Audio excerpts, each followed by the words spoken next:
Hey, Grand Center Alliance Church, Pastor Chris here with another My Five Cents. And today's topic is actually answering a question.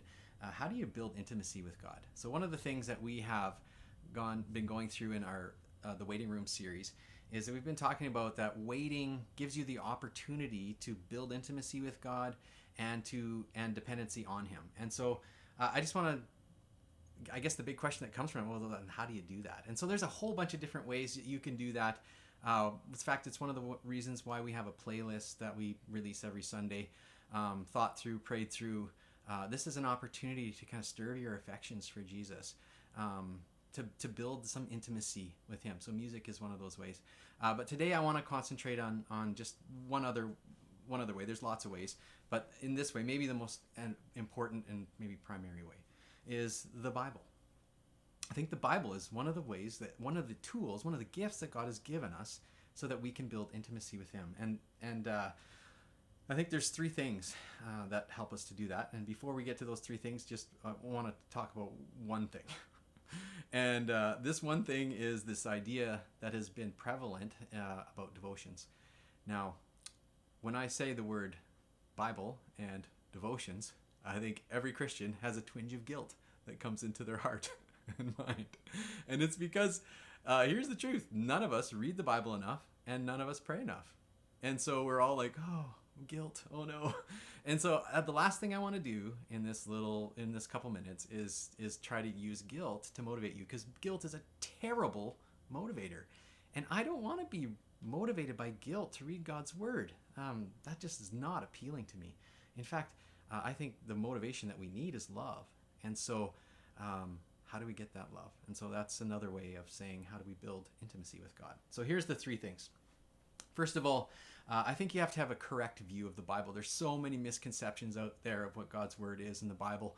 And we get caught up in them, and sometimes we just think it's a bunch of rules, and other times when we read, when I read the Bible, I just feel bad about myself because of, it shows me that I'm not doing life properly, or there's sin in my life. We have all these things that kind of keep us away from the Bible. But having a correct view of the Bible is really important. And I just want to read a quote here from A.W. Tozer's The Pursuit of God. He says, "For it is not mere words that nourish the soul, but God Himself. And unless and until the hearers find God in personal experience, they are not the better for having heard the truth. The Bible is not an end in itself, but a means to bring men to an intimate and satisfying knowledge of God, that they may enter into Him, that they may delight in His presence, may taste and know the inner sweetness of the very God Himself in the core and center of their hearts." What an incredible picture. I love this quote.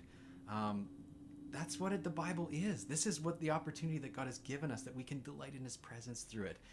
And so we need to have knowledge, I guess, is the first thing. We need to have a right perspective of what God's word is. Secondly, I think the Bible needs to be read in community.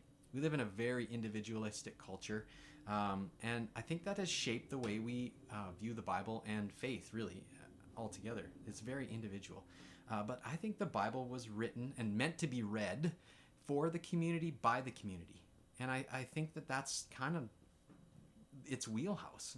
And so here's my encouragement to you. If you struggle with reading the Bible, or even if you have been reading the Bible but only ever by yourself, I would encourage you to find at least one other person, maybe two, but I wouldn't go beyond that. That's the max, to read the Bible with. And what happens is you build intimacy with those people, but you also build intimacy with God together. And so it gives you accountability, because I don't know how many times I've been reading the Bible and going like, well, I'm meeting with this dude. I don't feel like it, but I need to read.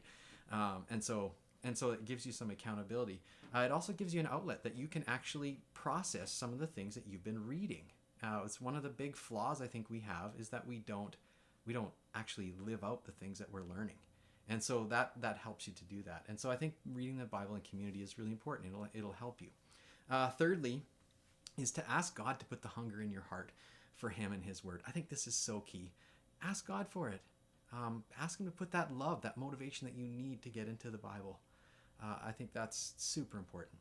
And finally, just kind of a word of warning, is that the enemy doesn't want you to read the Bible. He doesn't want you to be infused with life from these life-giving words, from this life-giving God.